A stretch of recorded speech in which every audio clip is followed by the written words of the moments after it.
اصل معجزہ کسے کہتے ہیں؟ جسے کوئی نبی چیلنج کے ساتھ پیش کرتا ہے کہ یہ ہے میری رسالت کا ثبوت، آؤ مقابلہ کر لو۔ حضرت موسیٰ علیہ السلام کے جو اصل معجزے تھے وہ دو تھے۔ ایک عصا، جس کا کہ مقابلہ کیا، آپ کو معلوم ہے کہ فرعون نے تمام جو جادوگر تھے پورے مملکت کے انہیں جمع کیا اور مقابلہ کیا۔ تو جس چیز کو کہ پیش کیا جائے چیلنج کے ساتھ کہ آؤ تو مقابلہ کر لو، وہ اصل معجزہ ہوتا ہے اس نبی اور رسول کا۔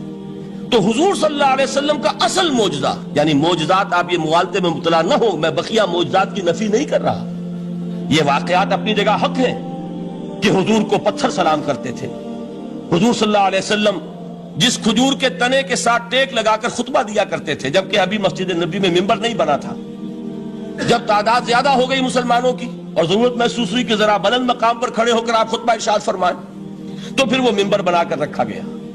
پہلے مرتبہ جب آپ ممبر پر چڑھ رہے تھے خطبہ دینے کے لیے، تو اس کھجور کے سوکھے تنے میں سے ایسی آواز آئی جیسے کوئی بچہ بلک بلک کر رو رہا ہو کہ وہ سعادت جو مجھے حاصل رہی تھی آج تک میں محروم ہو گیا۔ تو یہ انبیاء کا مقام ہے۔ مولانا روم نے اسی لیے کہا ہے کہ فلسفی کو منکر حنانہ است، از حواس انبیاء بیگانہ است۔ فلسفی اور عقلیت پرست انسان وہ تو حنانہ کا انکار کر دے گا، کیسے ممکن ہے سوکھا تنا اور اس کے اندر سے بچے کی طرح بلکنے کی آواز آئے، لیکن یہ اس لیے کہ وہ انبیاء کے خصوصی احوال جو ہے ان کو جانتا نہیں۔ اس قسم کے خرق عادت واقعات حضور کی زندگی میں بھی بے شمار ہوئے، لیکن حضور کا وہ معجزہ جس میں تحدی کے ساتھ چیلنج کے انداز میں کہا گیا کہ آؤ مقابلہ کرو، وہ صرف اور صرف قرآن ہے۔ چنانچہ آپ سورہ بنی اسرائیل میں دیکھیں گے، قُلْ لَئِنِ اجْتَمَعَتِ الْإِنسُ وَالْجِنُّ عَلَىٰ أَن يَأْتُوا بِمِثْلِ هَٰذَا الْقُرْآنِ لَا يَأْتُونَ بِمِثْلِهِ وَلَوْ كَانَ بَعْضُهُمْ لِبَعْضٍ ظَهِيرًا۔ اے نبی چیلنج کر دیجئے، اگر تمام انسان اور تمام جن مل کر یہ چاہیں کہ اس قرآن جیسی کوئی تصنیف کر دیں، تو چاہے وہ ایک دوسرے کا کتنی بھی اس میں مدد کریں اور تعاون کریں، وہ ہرگز قرآن جیسی کتاب تصنیف نہیں کر سکتے۔ اس سے آگے بڑھ کر یہ بات کہی گئی، اچھا پورا قرآن نہیں لا سکتے، اس قرآن کی طرح کی 10 صورتیں ہی تصنیف کر لو۔ جب اس کا بھی جواب نہیں دیا گیا تو جسے کہتے ہیں برسبیل تنزل، اور پنجابی میں کہتا ہے کہ برے کو گھر تک پہنچانا، وہ برے کو گھر تک پہنچانے کے لیے فرمایا ایک صورت ہی بنا لاؤ۔ یہ سورہ ہود میں اور سورہ یونس میں یہ مضمون آیا، اور پھر سورہ بقرہ میں ہجرت کے بعد جو پہلی سورت نازل ہوئی اس میں پھر اس کو دہرا دیا گیا، وَإِن كُنتُمْ فِي رَيْبٍ مِّمَّا نَزَّلْنَا عَلَىٰ عَبْدِنَا فَأْتُوا بِسُورَةٍ مِّن مِّثْلِهِ وَادْعُوا شُهَدَاءَكُم مِّن دُونِ اللَّهِ إِن كُنتُمْ صَادِقِينَ۔ کہ اگر تمہیں کوئی شک ہے اس کتاب کے بارے میں جو ہم نے نازل فرمائی ہے، شک کیا ہوگا؟ شک اسی بات میں ہوگا کہ شاید یہ محمد کا اپنا کلام ہے صلی اللہ علیہ وسلم، یا کوئی اور انسان ہے جو انہیں سکھا پڑھا رہا ہے۔ اگر تمہیں اس نوعیت کا کوئی شک ہے تو اس جیسی ایک صورت بنا لاؤ، فَأْتُوا بِسُورَةٍ مِّن مِّثْلِهِ۔ اور نوٹ کیجئے گا سورۃ العصر بھی سورت ہے، سورۃ الکوثر بھی سورت ہے، 3 آیات بھی اگر ایسی تم تصنیف کر کے لے آؤ تب تو تمہیں کچھ شک کرنے کا حق حاصل ہوگا، اور اگر نہیں کر سکتے تو جان لو فَإِن لَمْ تَفْعَلُوا وَلَن تَفْعَلُوا۔ پھر اگر تم ایسا نہ کر سکو اور ہرگز نہیں کر سکو گے، ذرا چیلنج کا انداز دیکھیے کہ ہرگز نہیں کر سکو گے، فَاتَّقُوا النَّارَ الَّتِي وَقُودُهَا النَّاسُ وَالْحِجَارَةُ، ڈرو اس آگ سے جس کا ایندھن بنیں گے انسان اور پتھر۔ اب اس بات کو سمجھیے کہ تاریخی حقیقت ہے یہ، جس کا کوئی کافر انکار نہیں کر سکتا، کہ وہ کوئی شخص اس چیلنج کو قبول کرنے کی جرات نہیں کر سکا۔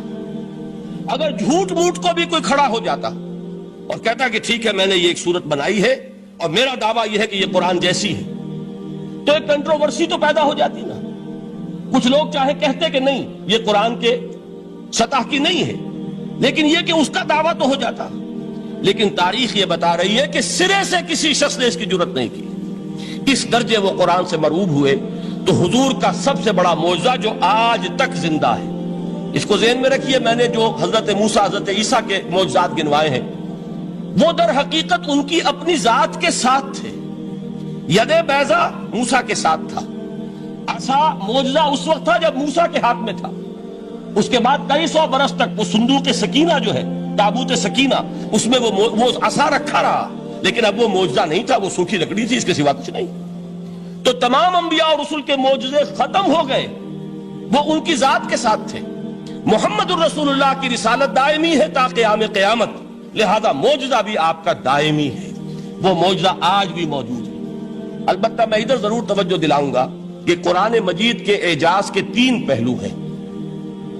پہلا پہلو، اور زیادہ تر اسی کی طرف توجہ زیادہ ہوئی ہے، وہ ہے قرآن کی فصاحت، بلاغت، ادبیت، اس کی چاشنی۔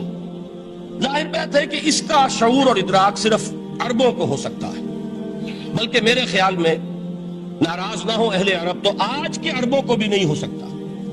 یہ اسی دور کے عرب، ان کی اپنی جو اس وقت کی زبان تھی، اس زبان میں فصحاء، بلغاء، شعراء، خطباء، ان کو اتنا ذوق تھا کہ وہ باقی پوری دنیا کو کہتے تھے یہ گونگے ہیں، بولنا ہمیں آتا، خطیب ہم ہیں، شاعر ہم ہیں، خطبہ ہم دے سکتے ہیں، شعر ہم کہہ سکتے ہیں، باقی سب تو عجمی ہیں، گونگے ہیں، ان کے اندر نہ فصاحت ہے، نہ بلاغت ہے، نہ ان کے کلام میں چاشنی ہے، نہ اس کے اندر کوئی شکو ہے۔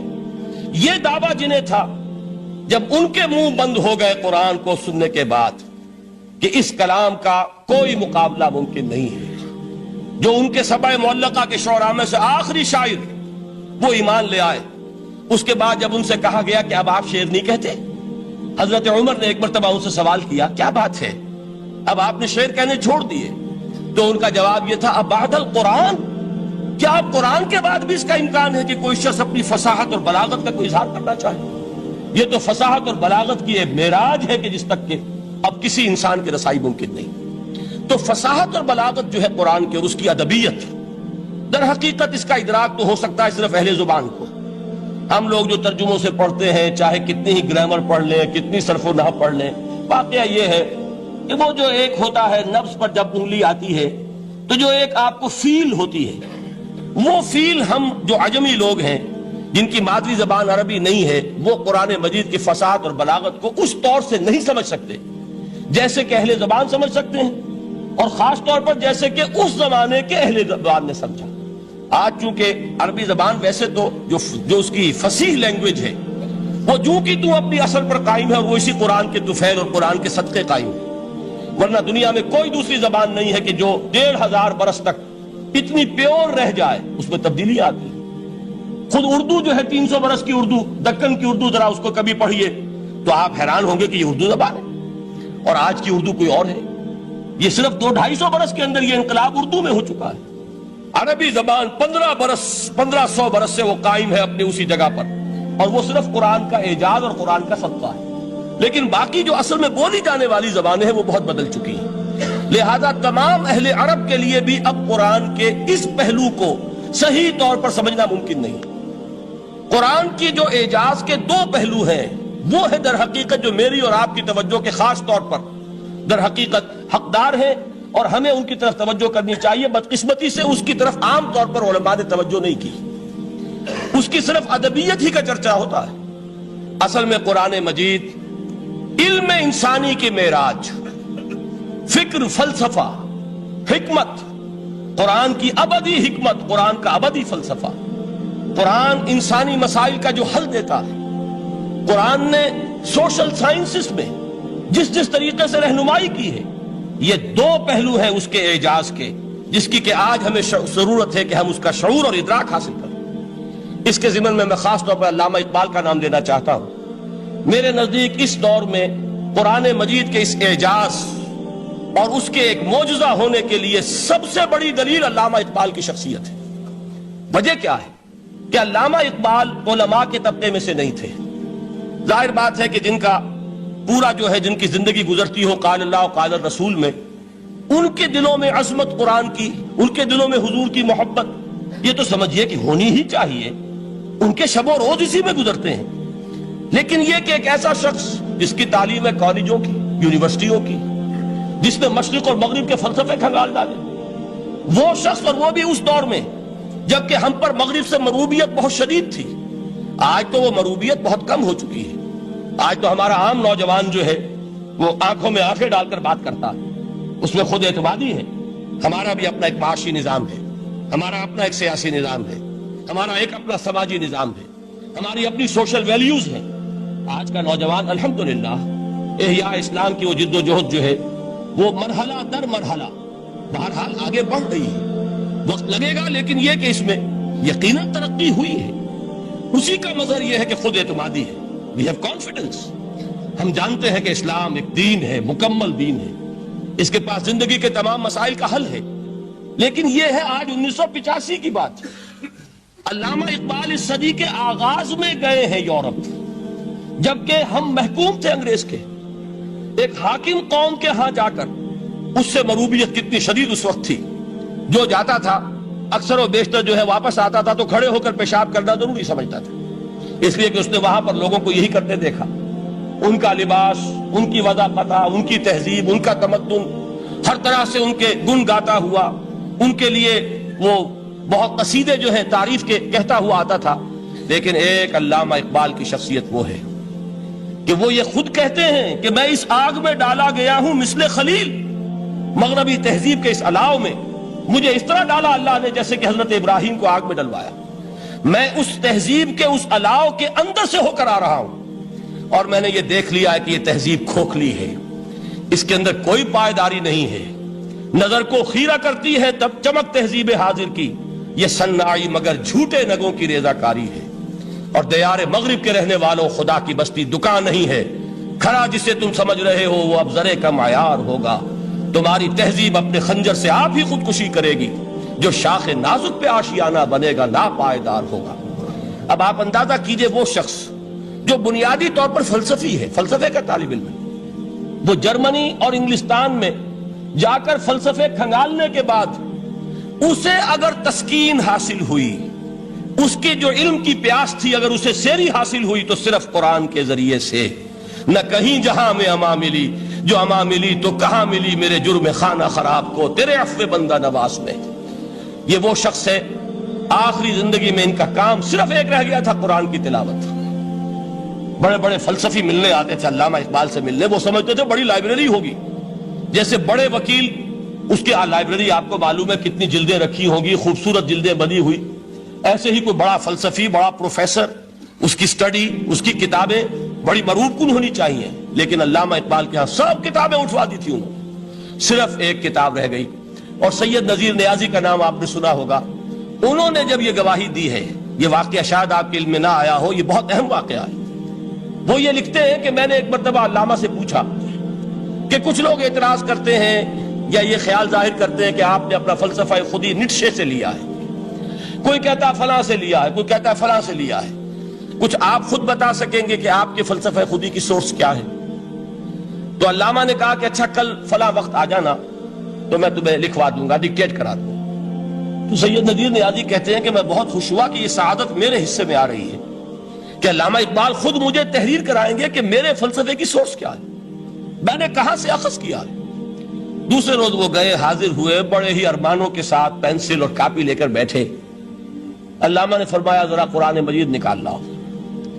وہ قرآن مجید لائے، حیران ہوئے، یہ فلسفے کا سورس مجھے ڈکٹیٹ کرانے چلے تھے، یہ قرآن مجید کہہ رہے. کہا کہ ذرا سورۃ الحشر اس کا آخری رکوع، وَلَا تَكُونُوا كَالَّذِينَ نَسُوا اللَّهَ فَأَنسَاهُمْ أَنفُسَهُمْ أُولَٰئِكَ هُمُ الْفَاسِقُونَ. اے لوگوں، ان لوگوں کے مانند نہ ہو جانا جنہوں نے اللہ کو بھلا دیا تو اللہ نے انہیں اپنی خودی سے غافل کر دیا، اپنے آپ سے بیگانہ بنا دیا، یہی ہیں لوگ جو فاسق ہیں. علامہ نے کہا میرے فلسفے کی سورس یہ میں آپ کو بتانا چاہتا ہوں.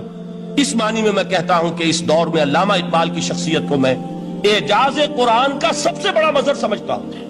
ایک شخص 20ویں صدی عیسوی کی شخصیت، اور پھر یہ کہ وہ کہیں مسجد اور کسی مدرسے کے ماحول میں پلا بڑھا نہیں ہے، بلکہ اسکولوں اور کالجوں میں اور یونیورسٹیوں میں، اور صرف ہندوستان میں نہیں، انگلستان اور جرمنی کی یونیورسٹیوں میں رہا، جس نے اپنا لوہا منوایا ہے.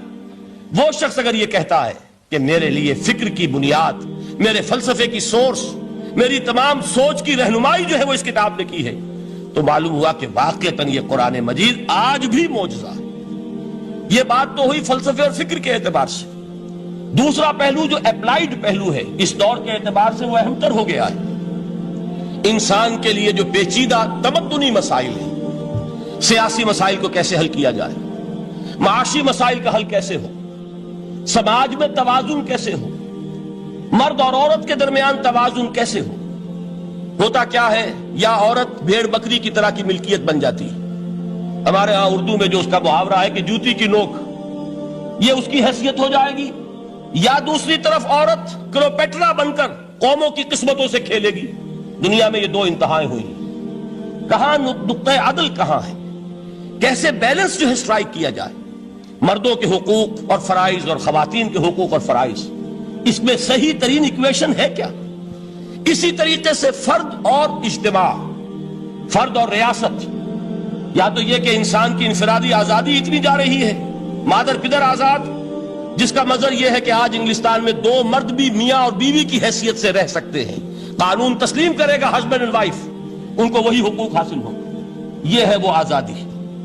اور یا پھر یہ ہے کہ جو روس میں ہے یا دوسرے ممالک میں ہے کہ آزادی بالکل ختم، اور معلوم ہوا کہ ایک ٹوٹلیٹیرین سوسائٹی ہے، مستبدانہ نظام ہے. ان کے درمیان نقطہ عدل کہاں ہے؟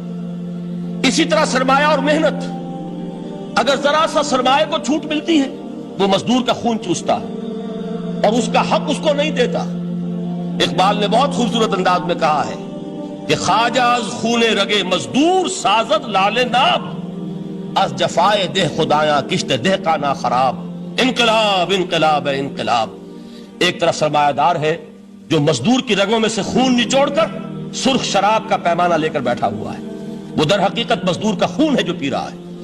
ایک طرف وہ زمیندار اور جاگیردار ہے جو کاشتکار کا خون جو ہے چوس رہا ہے. تو یہ انتہا ہے. اور یا یہ ہے کہ اگر ذرا آپ مزدور کو یا اس کارکن کو تھوڑا تحفظ دیجئے تو وہ کام نہیں کرتا. ہمارے ہاں پچھلے دور میں یہی ہوا تھا. میں یہ برملا کہتا ہوں، آج بھی آپ کے سامنے کہہ رہا ہوں کہ بھٹو نے واقعہ یہ ہے بہت بڑا کارنامہ سر انجام دیا تھا. اس نے مزدور کو ایک سیلف ریسپیکٹ دی تھی، کاشتکار کو اپنی عزت کا احساس دیا تھا کہ میں بھی انسان ہوں، میرے بھی حقوق ہیں. لیکن نتیجہ اس کا نیگیٹو نکلا. مزدور نے کام کرنا چھوڑ دیا، معیشت کی گاڑی ختم ہو گئی.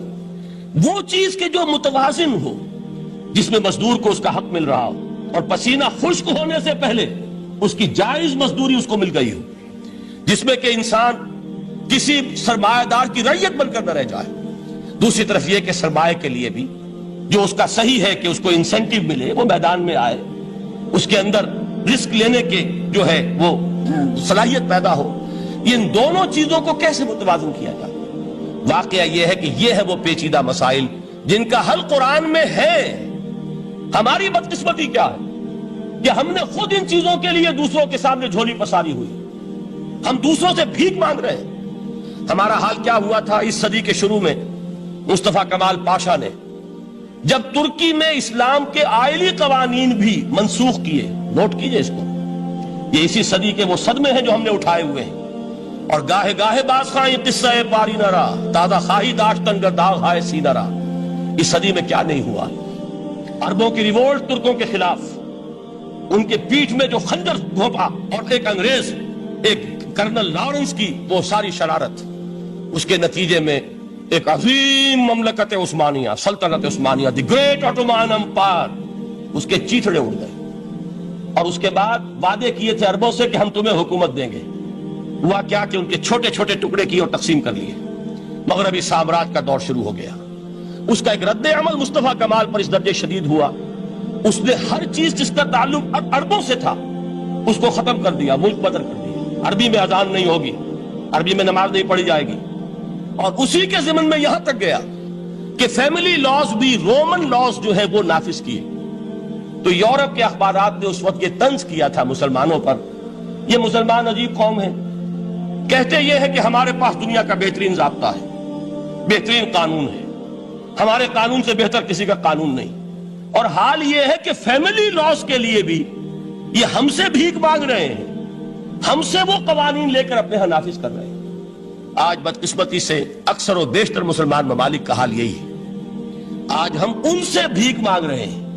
کہیں جمہوریت کی بھیک ہے، کہیں سوشلزم کی بھیک ہے، کہیں کسی اور سماجی نظام کی بھیک ہے، کہیں مرد اور عورت کی کامل مساوات کا ایک نظریہ ہے، شانہ بشانہ چلنے والا فلسفہ ہے، جو خالص مغرب کی تہذیب کی ایک بھیک ہے جو مانگی جا رہی ہے. کاش کہ آج قرآن کے اس اصل اعجاز کی طرف، جو اس کا اصل معجزہ اس دور کے لیے، میں نے عرض کیا کہ اعجاز قرآنی کا وہ معجزہ کہ وہ فصاحت اور بلاغت کی معراج ہے. وہ یا تو اپریشیٹ کر سکتے ہیں اہل عرب، اور اہل عرب میں سے بھی حقیقت میں وہ جو قدیم جاہلی شاعری کے جاننے والے ہیں جو بہت کم رہ گئے اب، وہ جان سکتے ہیں کہ جب قرآن نازل ہوا تو کیوں زبانیں گنگ ہو گئی تھی، کیوں کوئی ایک شخص جھوٹ موٹ کو بھی مدعی بن کر نہیں آ سکا کہ یہ میں نے قرآن کی جیسی ایک کتاب یا قرآن جیسی ایک سورت یا قرآن کی طرح کے چند جملے میں نے موضوع کر دیے ہیں. لیکن دوسرا پہلو ہے فکر اور فلسفہ، اس کے اعتبار سے جس کا سب سے بڑا ثبوت اس دور میں علامہ اقبال. اور تیسرا پہلو ہے Islamic social sciences, political science, economics, sociology. اس میں جو کچھ قرآن نے دیا ہے، جو آج بھی انسان کی رہنمائی کے لیے بہترین نظام ہے، اس نظام کو ہم سمجھے، اسے دنیا کے سامنے پیش کریں، تب در حقیقت قرآن مجید کا اعجاز سامنے آئے. یہ دو پہلو تو میں نے عرض کیے ہیں کہ جو کسی غیر مسلم کو بھی نظر آئیں گے. قرآن کا پریزروڈ ہونا، اس کی انٹیگریٹی، اوتھینٹسٹی، یہ چیزیں وہ ہے کہ جو سب نے مانی. قرآن کے ذریعے تاریخ انسانی کا عظیم ترین انقلاب برپا ہونا، یہ وہ بات ہے کہ جو کسی اندھے کو بھی دیکھنی پڑتی ہے. اس حقیقت کا اعتراف دشمن کو بھی کرنا پڑتا. میں یاد دلا دوں آپ کو، ایچ جی ویلز، آپ نے نام سنا ہوگا، سائنٹیفک فکشن میں اس کا بڑا اونچا مقام ہے. لیکن اس نے تاریخ نسل انسانی پر بھی دو کتابیں لکھی، a short history of the world اور a concise history of the world. Concise history of the world میں وہ شخص حضور کے ذکر پر جب آتا ہے تو میں صرف ذکر کر رہا ہوں، نقل کفر نہ باشد، اس نے حضور کی شخصیت پر بڑے رقیق حملے کیے ہیں، بڑے گھٹیا حملے کیے. حضور کی خاص طور پر تعدد ازدواج کا جو معاملہ ہے، یہ کڑوی گولی ان کے حلق سے اتر نہیں سکتی، اس لیے کہ ان کا آئیڈیل ہے حضرت مسیح اور حضرت یحییٰ، جان دی بیپٹسٹ اینڈ جیزس آف نزارت. ان دونوں نے ایک شادی بھی نہیں کی، تجرد کی زندگی بسر کی، لہذا ایک شادی بھی ان کے نزدیک گھٹیا فعل ہے. تو حضور نے تو کی ہیں 11 شادیاں، 11 نکاح کے. یہ جو کڑوی گولی ہے یہ ان کے حلق سے نیچے نہیں اترتی، اس لیے میں انہیں معذور سمجھتا ہوں. تو اس نے اس پہلو سے تو بڑے حملے کیے. لیکن خطبہ حجۃ الوداع کے وہ جملے جو ہے تاریخی، پورے کے پورے اس نے کوٹ کیے. لا فصل لعربی علی عجمی ولا لعجمی علی عربی ولا لأحمر علی اسود ولا لأسود علی احمر الا بالتقوی کلکم بنو آدم وآدم من تراب. کسی عرب کو کسی عجمی پر کوئی فضیلت نہیں، کسی عجمی کو کسی عرب پر کوئی فضیلت نہیں، کسی گورے کو کسی کالے پر کوئی فضیلت نہیں، کسی کالے کو کسی گورے پر کوئی فضیلت نہیں سوائے تقوی کے. تم سب کے سب آدم کی اولاد ہو اور آدم مٹی سے بنائے گئے تھے. یہ الفاظ لکھ کر کہتا ہے کہ جہاں تک human fraternity, equality and freedom, 3 الفاظ نوٹ کیجئے، انسانی حریت، انسانی مساوات، انسانی اخوت، کہتا ہے جہاں تک ان 3 چیزوں کے واز ہیں، سرمنز کا تعلق ہے، وہ تو دنیا میں پہلے بھی بہت کہے گئے. عیسائی ہونے کے باوجود خاص طور پر نام لیتا ہے جیزس آف نزارت. سرمنز تو حضرت مسیح کے ہاں بھی بہت مل جائیں گے کہ تمام انسان برابر ہیں، سب کو بھائی بھائی ہونا چاہیے، سب انسان آزاد ہیں، تمیز بندہ و آقا فساد آدمیت ہے. لیکن وہ کہتا ہے کہ یہ ماننا پڑتا ہے تاریخ انسانی میں پہلی مرتبہ ان اصولوں پر ایک انسانی معاشرہ قائم کیا محمد نے صلی اللہ علیہ وسلم. یعنی حضور کے ساتھ یہ معاملہ ایمپٹی سلوگنز کا نہیں ہے، یہ صرف واز نہیں ہے، یہ صرف سرمنز نہیں ہے، یہ ایمپٹی سلوگنز نہیں ہے. He translated these things into actuality. ایک حقیقت، ایک واقعہ کی شکل دی ہے محمد نے صلی اللہ علیہ وسلم. وہ معاشرہ پیدا کیا جس میں انسانی اخوت، انسانی مساوات اور انسانی حریت، یہ تینوں اقدار بتمام و کمال موجود تھی. یہی وجہ ہے اس صدی میں نوٹ کیجئے، گاندھی جی، موہن داس کرم چند گاندھی، جس کو آج پوری دنیا میں تسلیم کیا جاتا ہے، عالم عرب میں بھی مہاتما گاندھی کی بڑی عزت ہے. پنڈت نہرو کا کسی زمانے میں استقبال ہوا تھا ریاض میں، تو ہمیں بہت غصہ آیا تھا کہ مرحبا برسول السلام، welcome to the prophet of peace. یہ الفاظ تھے کہ جن سے پنڈت نہرو کا استقبال ہوا تھا. غصہ ہمیں بہت آیا، یہ رسول کا لفظ استعمال کر دیا انہوں نے. بعد میں ہم نے سوچا بھائی رسول کے معنی ان کے ہاں ایلچی کے ہیں، تو انہوں نے اس کو اپنی جو بھی غلطی میں سمجھا یا صحیح سمجھا، اس کو چھوڑ دیجئے، میں کوئی سیاسی گفتگو نہیں کرنا چاہتا. انہوں نے سمجھا کہ یہ شخص اس وقت امن کا پیغام بر ہے، لہذا اس کو ویلکم کیا. بہرحال گاندھی جی کا جہاں تک معاملہ ہے، آپ کے علم میں ہے کہ پوری دنیا میں اس شخص کی عظمت کو تسلیم کیا گیا ہے۔ ہمارا معاملہ، ہندوستانی مسلمانوں کا معاملہ یہ دوسرا ہے۔ وہ تو آپ کو معلوم ہے کہ جوتا جسے کاٹتا ہے اسے پتا چلتا ہے کہ یہ جوتی کاٹ رہی ہے، ورنہ دیکھنے والے کو پتا چلے گا بڑا خوبصورت جوتا ہے، بڑا عمدہ جوتا ہے، کوئی اس میں خرابی نہیں ہے، لیکن جسے وہ پنچ کر رہی ہے اسے پتا ہے کہ یہ ہے کیا۔ اس اعتبار سے ہمارا معاملہ علیحدہ ہے، لیکن دنیا کو وہ بہت خوبصورت اور بہت ہی اعلیٰ اور بہت ہی اونچی شخصیت ایک نظر آتی ہے۔ بہرحال ایک پہلو سے یقیناً ماننا پڑے گا اس کی عظمت کو، کہ ہندو قوم کے لیے اور ہندوستان کے لیے، اس کی آزادی کے لیے جو عظیم جدوجہد کی ہے، اس میں کوئی شک نہیں۔ میں اس وقت جو بات عرض کرنا چاہتا ہوں کہ 1937 کا تصور کیجئے۔ 1937 میں آپ کو معلوم ہے 1935 میں قانون بنا تھا، اور پہلی مرتبہ الیکشنز ہوئے تھے بر صغیر میں 1937، اور وہ ہوئے تھے صوبائی الیکشنز۔ ان کے نتیجے میں وزارتیں قائم ہوئی، مسلم لیگ نے بائیکاٹ کیا تھا الیکشن کو، لہذا پورے ہندوستان میں تمام صوبوں میں کانگریس کے وزراء کی وزارتیں بنی۔ ہریجن اخبار میں ایک مقالہ لکھا تھا گاندھی جی نے اس وقت، جس میں کہ ان کانگریسی وزراء کے سامنے نصیحت کے انداز میں یہ بات رکھی تھی کہ آج جب کہ آپ لوگوں کو اختیار مل رہا ہے، اور حکومت، یہ پہلی انسٹالمنٹ تھی جو انگریزوں نے دی تھی ہمیں، سیلف رول یا ہوم رول کی پہلی انسٹالمنٹ تھی، تو جو بھی تمہیں اختیارات مل رہے ہیں اس میں میں تمہارے سامنے حضرت ابو بکر اور حضرت عمر کی مثال رکھتا ہوں۔ یہ ہے وہ بات کہ جادو وہ جو سر چڑھ کر بولے۔ عربی میں کہتے ہیں الفضل ما شہدت بہ الاعداء، اصل فضیلت وہ ہے جس کا کہ دشمن اعتراف کرے۔ مہاتما گاندھی اگر اعتراف کر رہا ہے کہ تاریخ انسانی کی عظیم ترین شخصیتیں حکومت کی سطح پر وہ ابو بکر اور عمر ہیں، تو ابو بکر اور عمر کس درخت کے پھل ہیں؟ وہ شجرہ طیبہ، شجرہ نبوت ہے کہ جس کے پھل ہیں ابو بکر اور عمر، جن کو تربیت دی ہے محمد نے صلی اللہ علیہ وسلم۔ تو معلوم ہوا کہ یہ چیزیں وہ ہیں کہ جس کا لوہا آج دنیا مان رہی ہے، لہذا ہمیں قرآن مجید کے اعجاز کے پہلو سے ان اعتبارات سے خود بھی توجہ کرنی چاہیے اور دنیا کو بھی ادھر متوجہ کرنا چاہیے۔ اب میں تبرکاً 3 مقامات سے میں نے آیات پڑھی ہیں، قرآن مجید کی عظمت کا وہ ادراک اور شعور جو ہمیں ہو سکتا ہے، ہم وہ کہ جو قرآن کو مانتے ہیں اللہ کا کلام، ہم اس بنیاد پر سمجھے کہ اللہ نے اپنے کلام کی کیا مدح کی ہے۔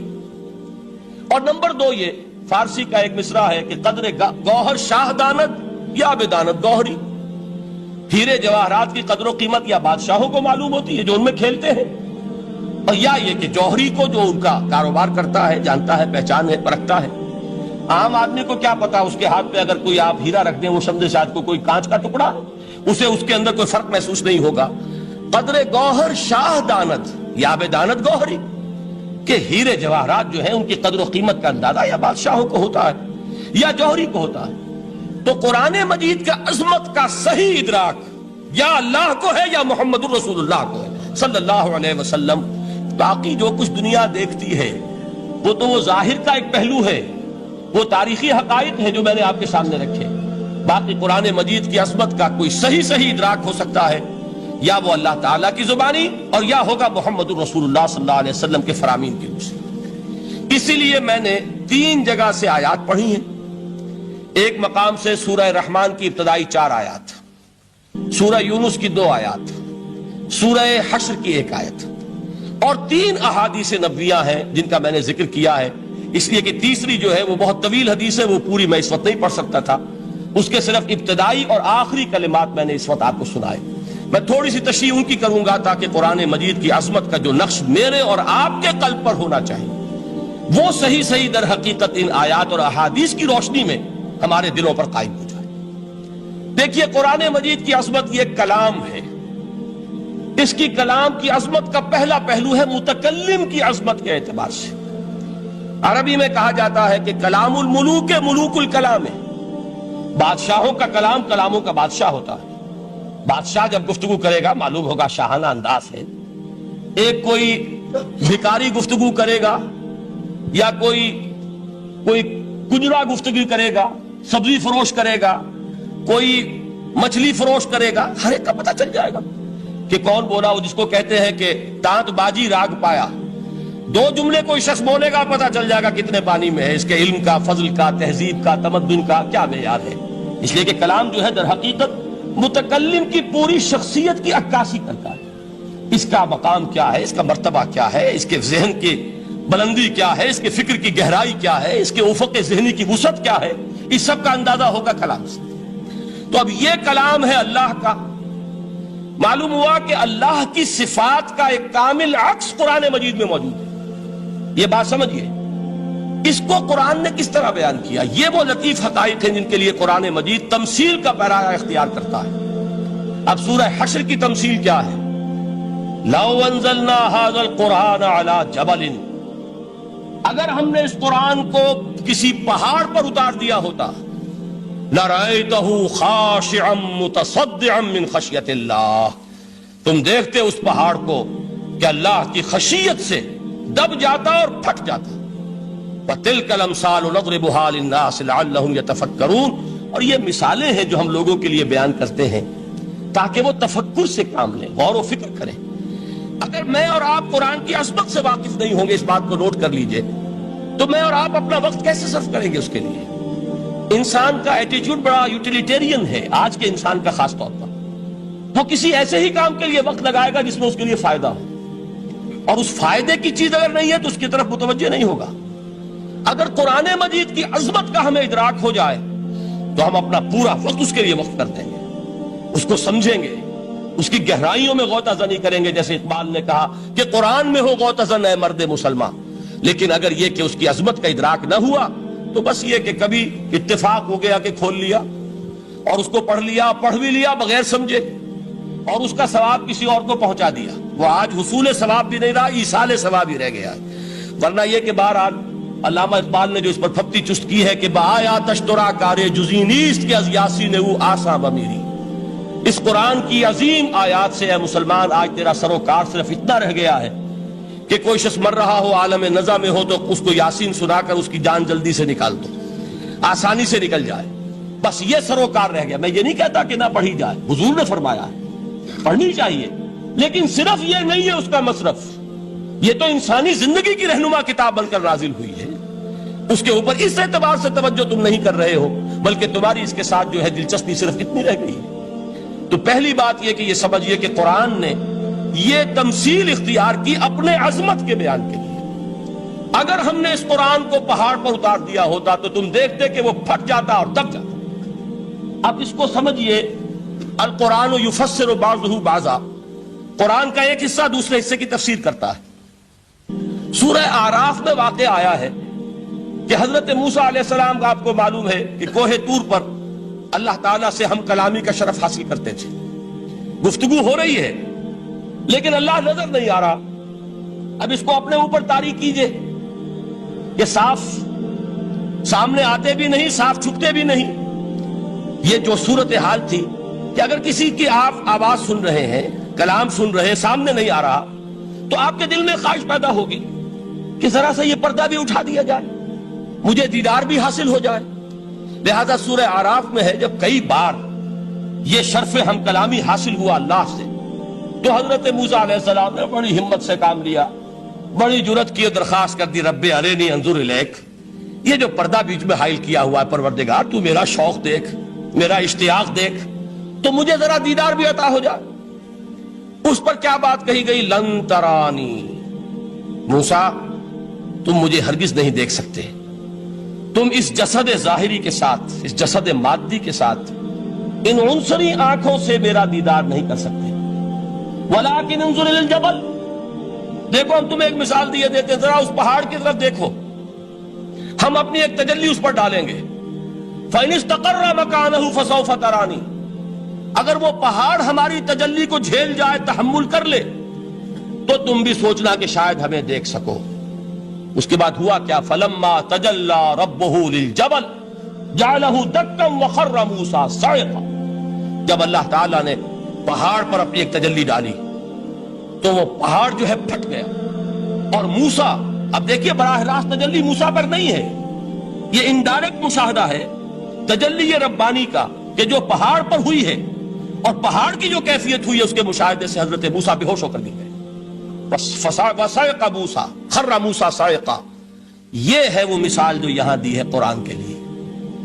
لَوْ أَنزَلْنَا هَذَا الْقُرْآنَ عَلَىٰ جَبَلٍ لرأيته خاشعا متصدعا من خشیت اللہ.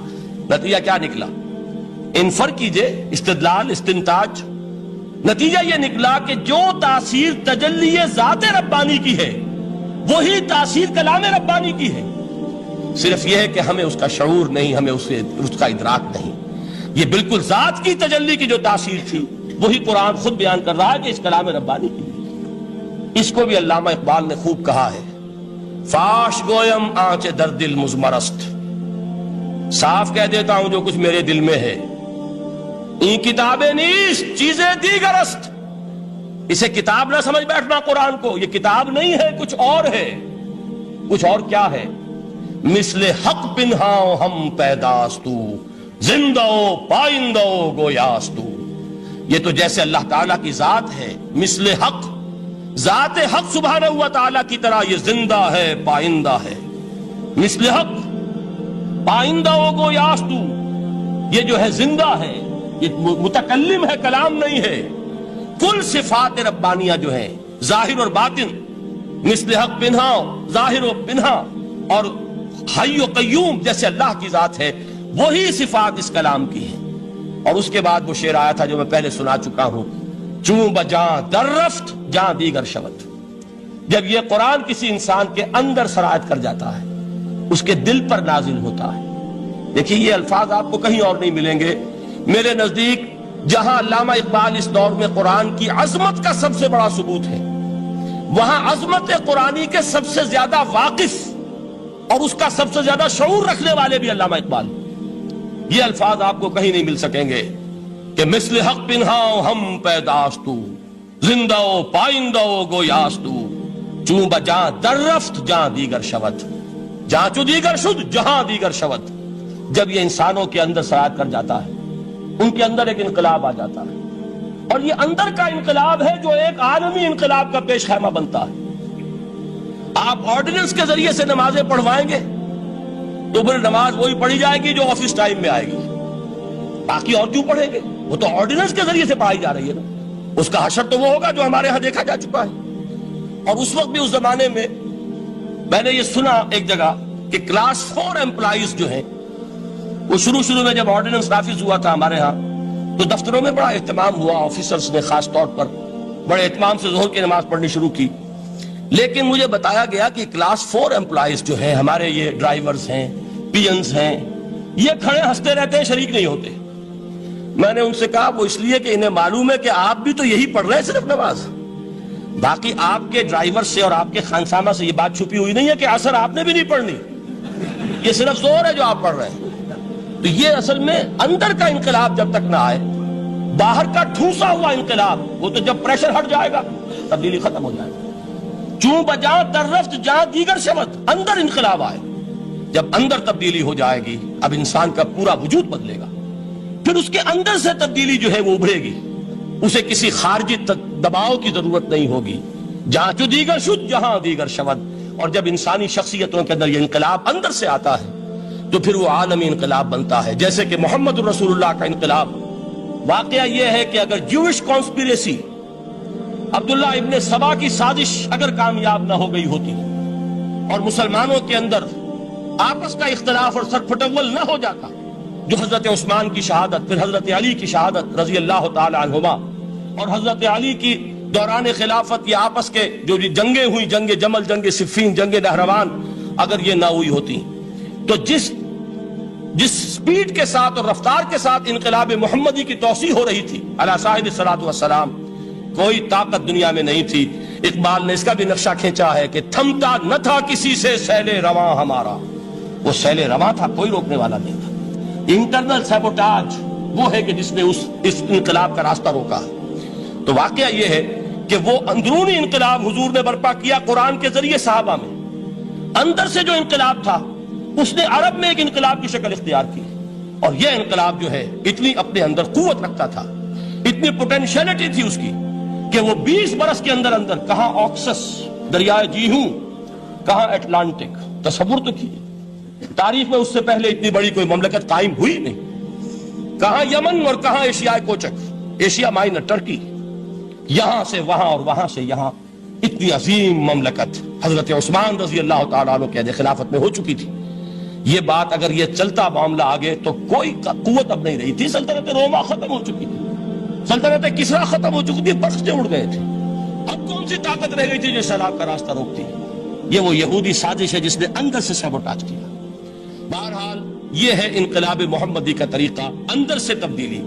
اسی کو علامہ اقبال نے کہا ہے, تیرے ضمیر پہ جب تک نہ ہو نزول کتاب, گرہ کشا ہے نہ راضی نہ صاحب کشاف. یہ قرآن اب بھی تم ایسے محسوس کرو کہ جیسے تمہارے دل پر نازل ہو رہا ہے.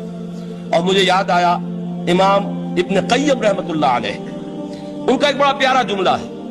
وہ کہتے ہیں قرآن کے بعض پڑھنے والے ایسے ہیں کہ جب وہ قرآن کو پڑھتے ہیں تو یوں محسوس کرتے ہیں کہ قرآن مصحف میں لکھا ہوا نہیں ہے, ان کے اپنے دل کے اوپر کندہ ہے, دل کے اوپر سے پڑھ رہے ہیں. یعنی اتنی کامل مطابقت وہ محسوس کرتے ہیں, اپنی فطرت, ہیومن نیچر اور قرآن کے اندر اتنی مطابقت ہے.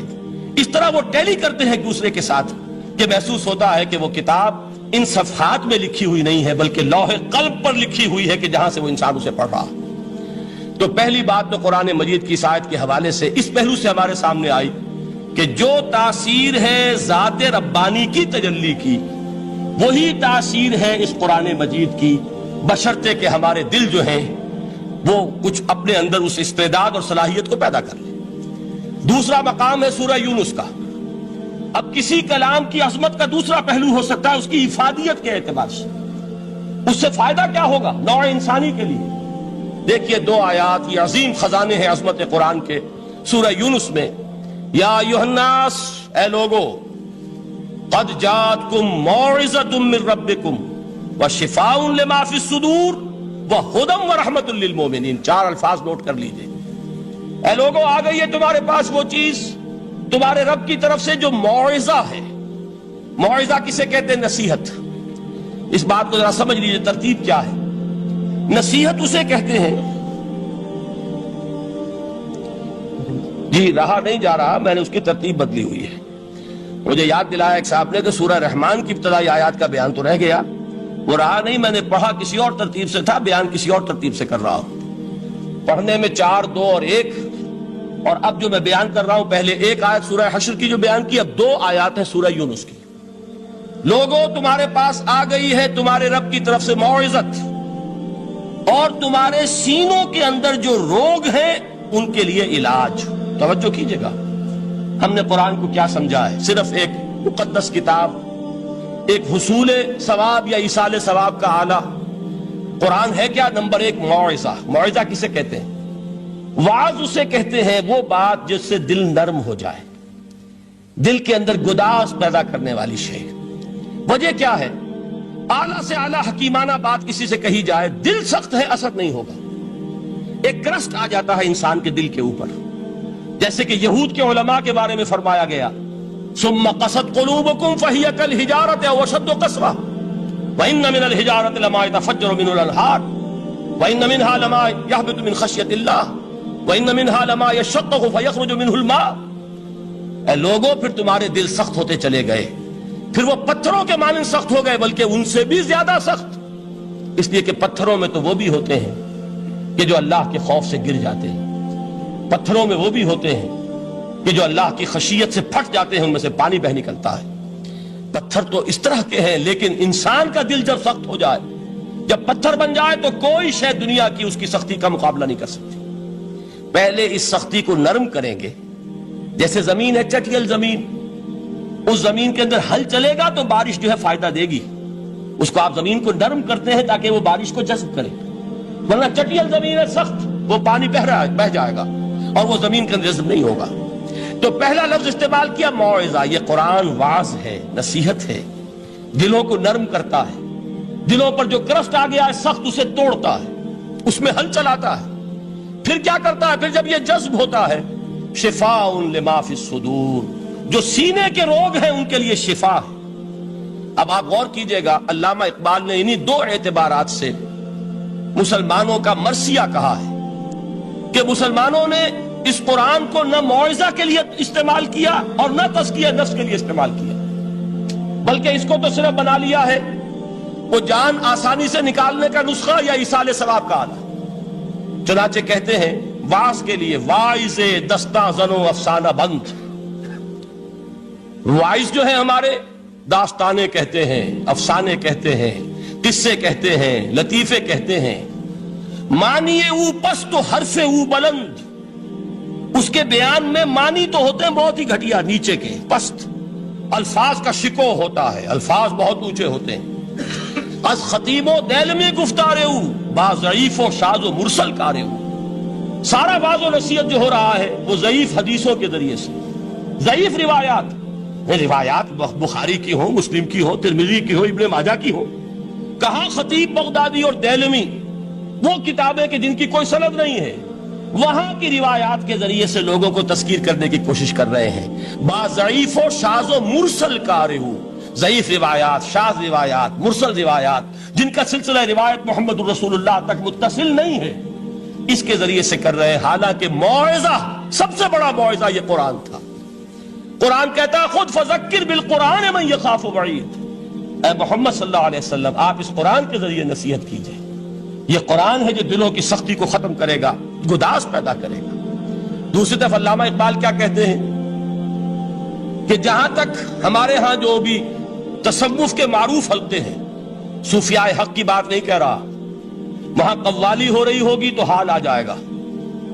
صوفی پشمینہ پوش حال مست، از شراب نغمہ قوال مست، قوال سے جو کچھ مل رہا ہے، حال آ رہا ہے، مستی آ رہی ہے، کیف اور سرور حاصل ہو گیا ہے۔ صوفی پشمینہ پوش حال مست، از شراب نغمہ قوال مست، لیکن یہ کہ اس کی محفل میں درنمی سازت بقرآن محفلش، اس کی محفل میں قرآن کا کہیں گزر نہیں ہے۔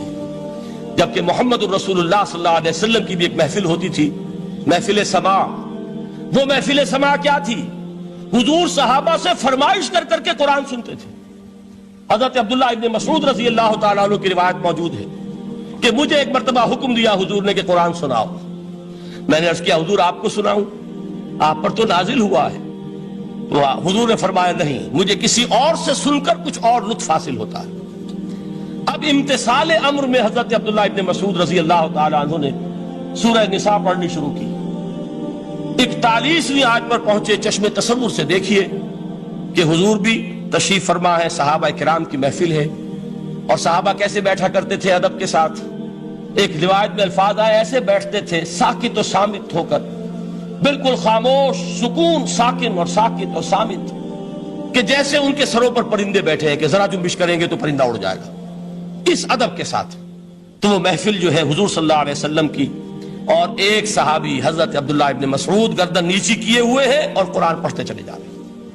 جب اس آیت پر پہنچے فَكَيْفَ إِذَا جِئْنَا مِن كُلِّ أُمَّةٍ بِشَهِيدٍ وَجِئْنَا بِكَ عَلَىٰ هَٰؤُلَاءِ شَهِيدًا، کیا ہوگا اس دن جس دن کہ ہم ہر امت پر ایک گواہ کھڑا کریں گے، اور اے نبی آپ کو گواہ بنا کر لائیں گے ان کے خلاف۔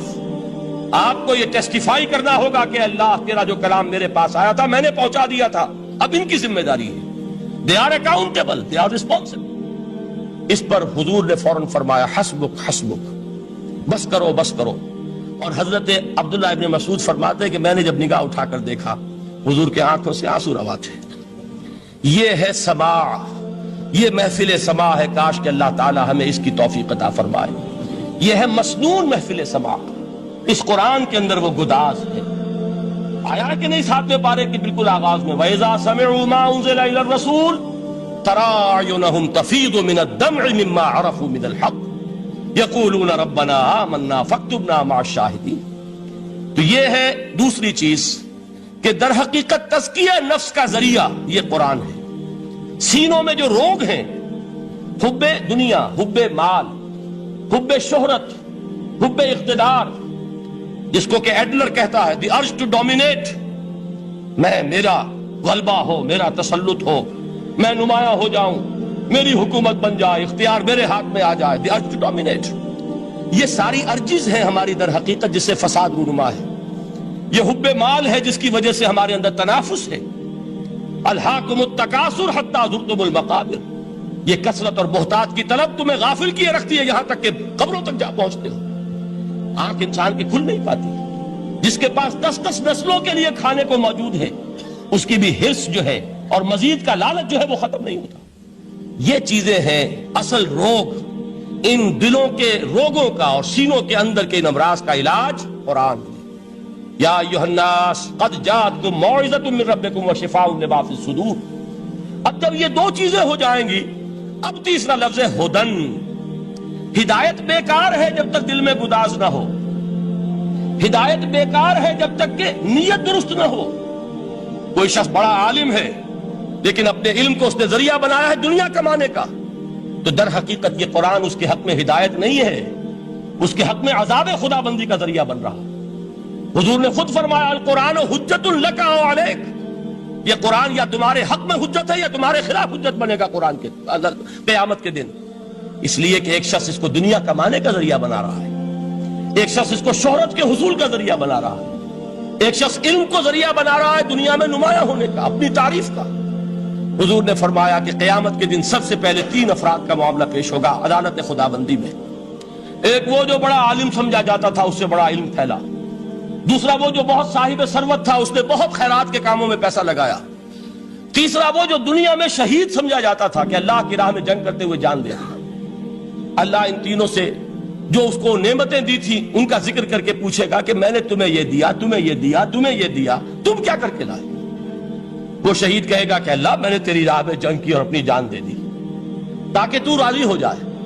اللہ فرمائے گا کذبت، تو نے جھوٹ بولا، انک قد قاتلت لان یقال جریء، تو نے تو یہ جنگ اس لیے کی تھی کہ کہا جائے کہ بڑا جری ہے، بڑا بہادر ہے۔ یہ لوگوں سے بہادری کے تمغے لینا تمہارا مقصود تھا۔ وقد قیل، وہ کہا جا چکا ہے، اب یہاں تمہارے لیے کچھ نہیں۔ اور فرشتوں کو حکم ہوگا اور وہ اوندے منہ اس کو گھسیٹتے ہوئے جہنم میں جھونک دیں۔ دنیا میں شہید سمجھا جا رہا ہے، آخرت میں جہنمی ہے۔ یہی حال اس عالم کا ہوگا، یہی حال اس دولت مند کا ہوگا۔ تم نے یہ علم پھیلایا تھا کہ تمہارے علم کا چرچا ہو جائے، تمہاری شہرت ہو جائے، لوگ تمہاری دستبوسی کرنے لگیں، لوگ تم سے جھک کر ملیں۔ وہ دنیا میں ہو گیا، تمہارا مطلوب مل چکا، تمہارا مقصود حاصل ہو چکا، اب یہاں کچھ نہیں۔ تو جان لیجئے کہ جب تک دلوں کے روگ درست نہ ہوں، علم بیکار ہے، ہدایت قطعاً غیر مفید ہے۔ پہلے دلوں کا کرشٹ اترے، اس کی سختی دور ہو، یہ ہے موعظہ۔ دلوں کے اندر سے حب جاہ، حب دنیا، حب مال نکلے، یہ ہے تزکیہ، شفاء لما فی الصدور۔ اب ہدایت خداوندی، اب راستہ آپ دیکھیں گے اور اس راستے پر چلیں گے۔ یہ ہدایت جو ہے دنیا میں، یہی آخرت میں رحمت کی شکل میں ظاہر ہوگی۔ جنہوں نے اس قرآن کی ہدایت سے فائدہ اس دنیا میں اٹھایا، آخرت میں رحمت خداوندی کی بدلیاں ان پر سائے کریں۔ ایک حدیث میں تو باقاعدہ الفاظ آئے ہیں کہ سورہ بقرہ اور سورہ آل عمران یہ 2 بدلیوں کی صورت میں ظاہر ہوں گی میدان حشر میں، اور ان لوگوں پر سایہ کریں گی کہ جن کو ان سے بڑی محبت تھی۔ یہ 4 الفاظ نوٹ کر لیجئے اسی ترتیب کے ساتھ۔ یا ایھا الناس قد جاءتکم موعظۃ من ربکم وشفاء لما فی الصدور وہدی ورحمۃ للمؤمنین۔ قل بفضل اللہ وبرحمتہ، اے نبی کہہ دیجئے یہ اللہ کا بڑا فضل ہے، لوگوں سمجھو، اس کی بڑی رحمت کا ظہور ہوا ہے اس قرآن کی شکل میں۔ اس کی رحمت کا مظہر عدم قرآن ہے، اس کے فضل کا سب سے بڑا ثبوت قرآن ہے۔ فبذالک فلیفرحوا، اس پر انہیں خوشیاں منانی چاہیے۔ اترانا ہے تو اس پر اترائیں کہ اتنی بڑی دولت ہمارے پاس ہے، اتنا بڑا احسان ہے جو اللہ نے ہم پر کیا ہے۔ فبذالک فلیفرحوا هو خیر مما یجمعون، جو چیزیں یہ جمع کرنے کی فکر کر رہے ہیں ان سے کہیں